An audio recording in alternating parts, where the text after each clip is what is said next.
All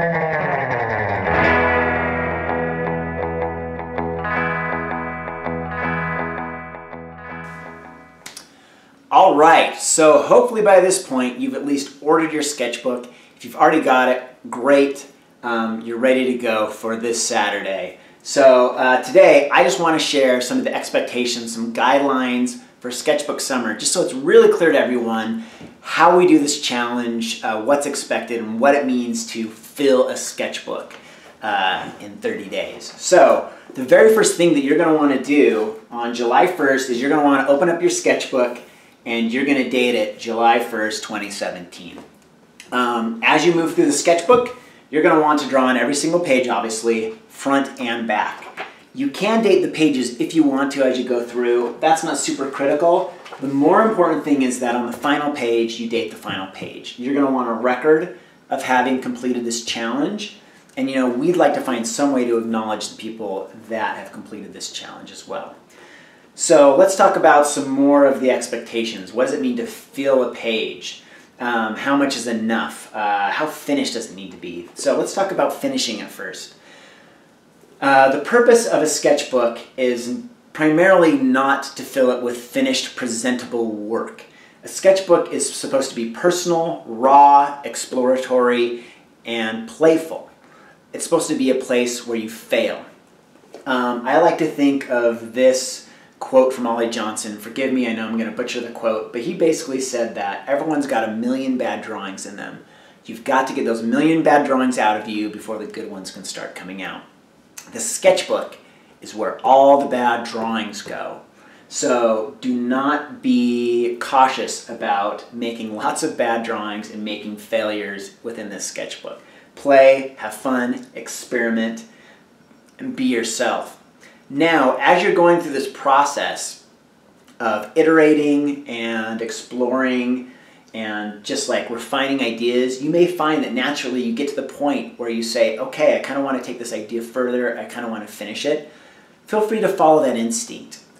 In general, I would say try to keep the really detailed finished stuff not to be more than about 10% of everything you do, but you can do some detailed work within a sketchbook.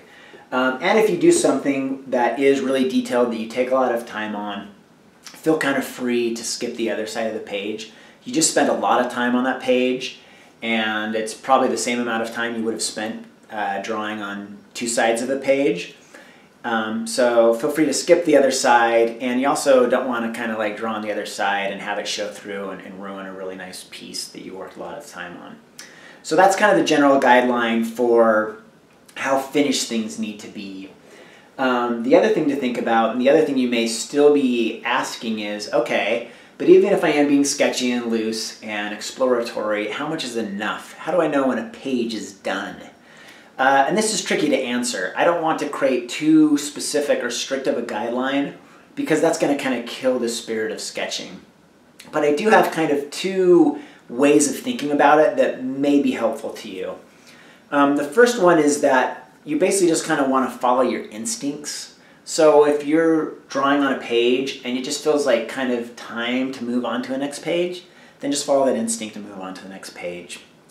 The other kind of guideline you can use is to kind of think about a sketchbook as a tool. It's a tool to help you accomplish a very specific job. And that job is exploration, it's iterating on ideas, it's refining ideas, it's working on your own skills. If ever you get to a point where trying to fill the space left in a page is standing in the way of you accomplishing one of those jobs, then it's time to move on to another page. So those are kind of some general guidelines for how much is enough, how much detail you need to have. Some of you may also be asking, okay, but what do I draw? What am I supposed to be drawing from day to day? So in that regard, we have prepared a bunch of prompts. So we're going to have some prompts every single day, and it's going to include, themes, topics, but we're also going to include drills. We're going to include exercises, games, and even suggestions for different tools you may want to try throughout the course of the event. And we're also really open to ideas. So if you have any ideas for prompts that you'd like to share with us, please share them with us. Now, after having said all that, there may still be some of you that say, this is a big challenge, I want to be involved, but I don't really want to do a whole sketchbook.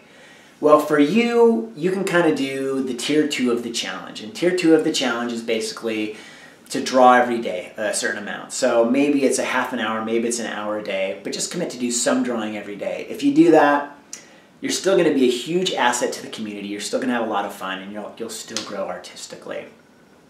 So those are kind of some of the general guidelines of how we're going to do Sketchbook Summer. If you would still like me to clarify or answer any other questions, please ask me whatever questions you have.